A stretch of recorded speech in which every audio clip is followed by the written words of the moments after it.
Hello everyone, this is Deepak single. आप सभी का स्टारगेट एजुकेशन पर मैं स्वागत करता हूं। तो दोस्तों, ये पार्ट 1 है फरवरी मंथ के कुछ इंपॉर्टेंट करंट अफेयर्स का, जिसमें मैं बहुत इंपॉर्टेंट चीजें कवर करने वाला हूं। याद रहे कि सारे करंट अफेयर्स सभी तरीके की गवर्नमेंट एग्जामिनेशन के लिए बहुत इंपॉर्टेंट है। आप भले किसी भी एंट्रेंस एग्जाम की तैयारी कर रहे हैं, I have tried my level best कि मैं सारी चीजों को इक्वली अच्छे से कवर करूं। तो आइए दोस्तों, विदाउट एनी डिले शुरू करते हैं करंट अफेयर की सीरीज। जैसे कि आप पहले देख रहे हैं, यहाँ पर आपके सामने है 45th edition of chess olympiad. Chess olympiad का 45वां एडिशन कहां पर हुआ है? तो ये बहुत इंपॉर्टेंट चीज है। ये हुआ है बुडापेस्ट। बुडापेस्ट हंगरी की कैपिटल है। ये चेस ओलंपियाड का 45वां एडिशन है।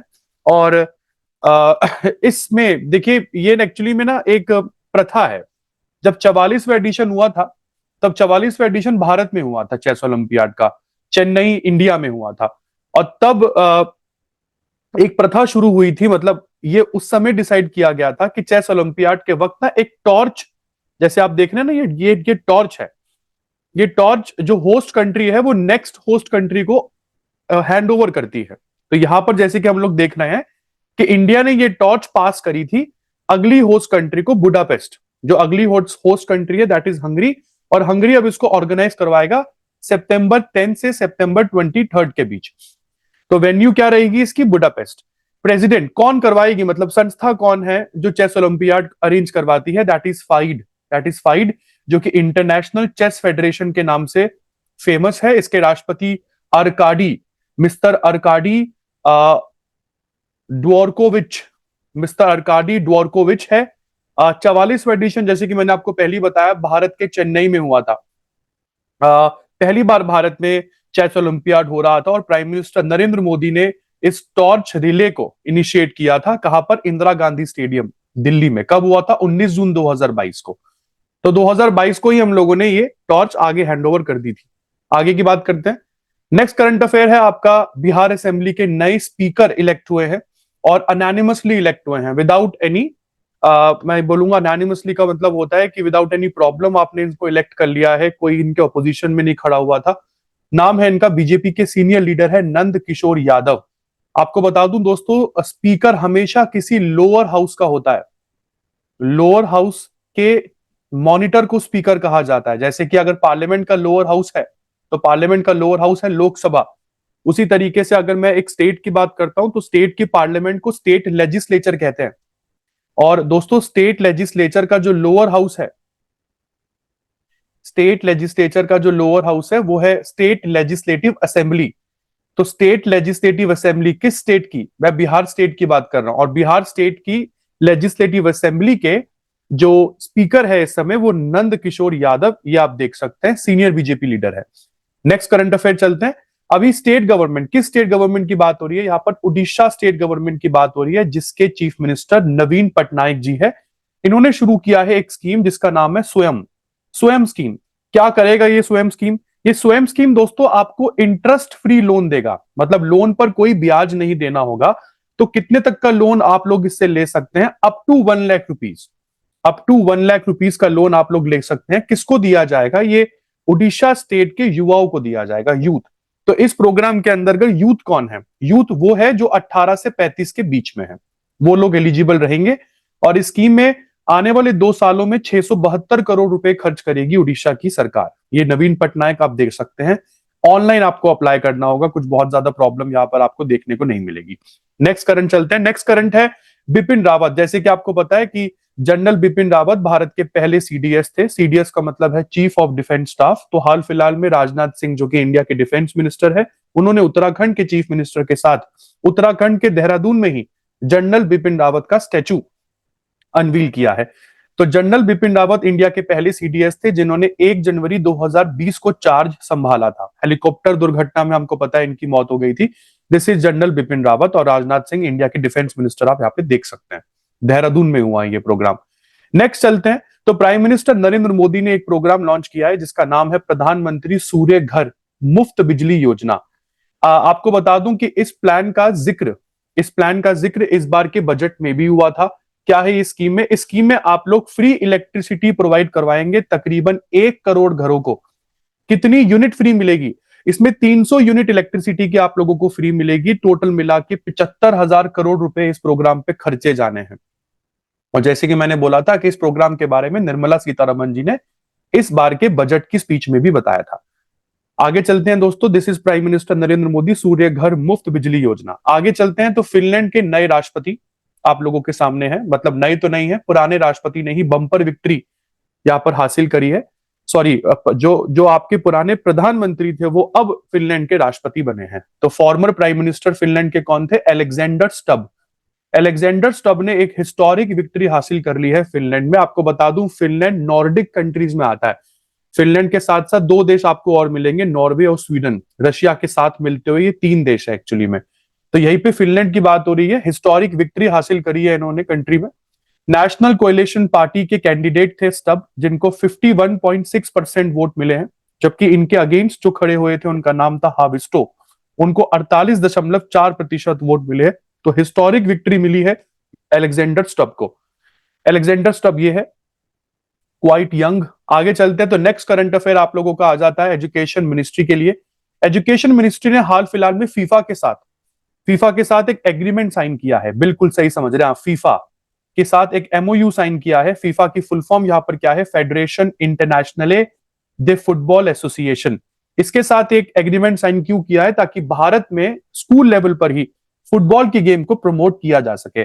भारत के एजुकेशन मिनिस्टर है धर्मेंद्र प्रधान, और उन्होंने बोला है कि तकरीबन 11 लाख फुटबॉल डिस्ट्रीब्यूट की जाएगी कंट्री में फेज्ड मैनर में।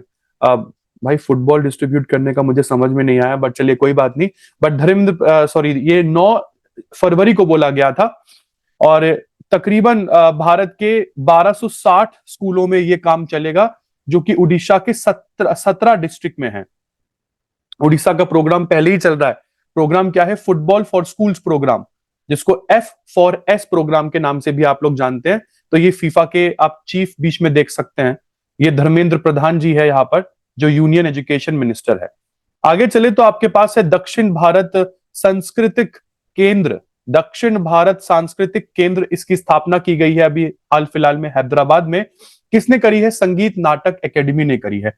और ये एक्चुअली में संगीत नाटक एकेडमी का रीजनल सेंटर है हैदराबाद में। ठीक है, रीजनल सेंटर मतलब एक क्षेत्रीय केंद्र है।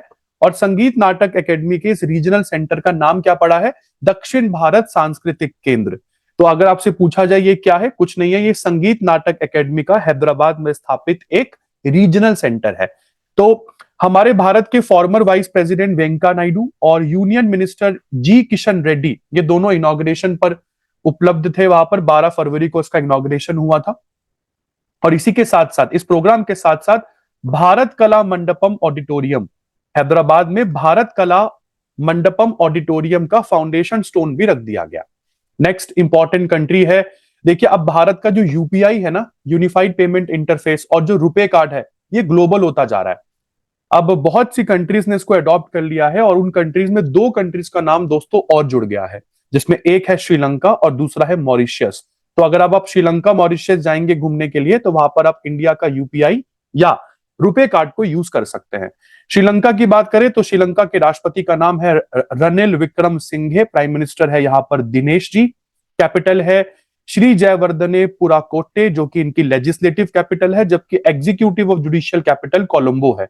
श्रीलंका में करेंसी श्रीलंकन रुपी है, और उसी तरीके से मॉरिशस में करेंसी मॉरिशियन रुपी है। मॉरिशियन के राष्ट्रपति पृथ्वीराज सिंह रूपन है, प्राइम मिनिस्टर प्रविंद जुगनौथ है, और पोर्ट कैपिटल पोर्ट लुइस है। नेक्स्ट इंपॉर्टेंट करंट जो आता है, ये वो रुपए और यूपीआई का एडॉप्शन का एक फोटो आपके सामने है। देन इस बार फिर हमारे दिल टूटे जब अंडर 19 वर्ल्ड कप में हम दोबारा, मतलब अभी ओडीआई के सदमे से बाहर नहीं निकले थे, और world cup under 19 world cup में भी वही सब कुछ हुआ जो हम लोगों ने ओडीआई क्रिकेट में देखा था। इंडिया इसमें ऑस्ट्रेलिया के सामने हार गई। इंडिया ऑस्ट्रेलिया दोनों पहली बात तो फाइनल मैच खेल रहे थे अंडर 19 वर्ल्ड कप का, और इस तरीके से ये दोनों आमने सामने दूसरी बार ये काम कर रहे थे। दोनों ही टीमें अच्छा खेली। 2018 में इंडिया ने भी वर्ल्ड कप उठाया था, जब ये 6 विकेट के साथ जीते थे। 2024 में इंडिया ये हार गई 79 रन से। लास्ट मैच जो अभी खेला गया था वो 11 फरवरी को खेला गया था। कहां पर? साउथ अफ्रीका में। साउथ अफ्रीका के विलो मूर पार्क में फाइनल मैच खेला गया था। ऑस्ट्रेलिया के कैप्टन थे मिस्टर हग, और ऑस्ट्रेलिया इससे पहले भी अंडर 19 वर्ल्ड कप काफी बार जीत चुकी है, जैसे 1988 में, 2002 में, 2010 में और अब 2024 में भी। जबकि इंडिया भी अंडर 19 वर्ल्ड कप काफी बार जीत चुकी है, सन 2000 में, 2008 में, 2012 में, 2018 में। तो लास्ट वर्ल्ड कप अपन ने ही यहां पर लिफ्ट किया था। आगे चलते हैं, तो ये इस बार के चैंपियंस अंडर 19 आप देख पा रहे हैं। नेक्स्ट इंपॉर्टेंट है इंडिया का नॉर्थ ईस्टर्न स्टेट। ये पहला नॉर्थ ईस्टर्न स्टेट बन गया है जिसने ओल्ड पेंशन स्कीम को अपने सभी सरकारी एम्प्लॉइज के लिए दोबारा से चालू कर दिया है। मैं किस नॉर्थ ईस्टर्न स्टेट की बात कर रहा हूं? जिस नॉर्थ ईस्टर्न स्टेट के चीफ मिनिस्टर प्रेम सिंह तमांग है। बिल्कुल सही समझ रहे हैं आप, सिक्किम की बात कर रहे हैं।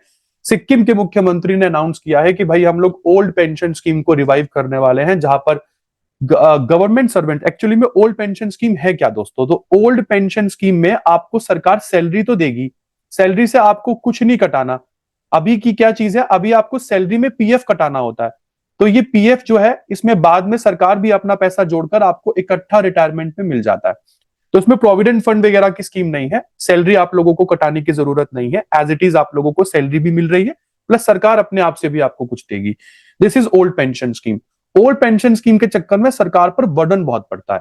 ठीक है जी, तो ये बहुत इंपॉर्टेंट डिसीजन लिया गया है, और ये डिसीजन गवर्नमेंट की कमिटमेंट, गवर्नमेंट ने पहले भी कमिट किया था कि अपन ऐसा कुछ करेंगे, तो कमिटमेंट के हिसाब से सरकार चल रही है, कोई बुरा नहीं है फिलहाल। हाँ, ये एक बात जरूर बोलना चाहूंगा कि इंडिया के एक्सचेकर के ऊपर बर्डन बहुत ज्यादा बढ़ जाएगा।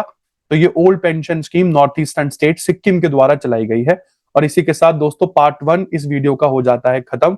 अभी तक अगर आप लोग सोच रहे हैं और स्टारगेट एजुकेशन ज्वाइन नहीं किया है, पहली बार वीडियो देख रहे हैं, सब्सक्राइब नहीं किया है, तो it is my humble request कि प्लीज आप सब्सक्राइब कीजिए। बहुत जरूरी है आप लोगों का सपोर्ट इस चैनल को आगे बढ़ाने के लिए, क्योंकि हम बहुत मुश्किल से ऐसे रिसर्च कंटेंट आप लोगों के सामने लाते हैं दोस्तों। कोई सजेशन आपको डालना हो तो your suggestions are welcome. Otherwise goodbye, see you in the next video, thank you.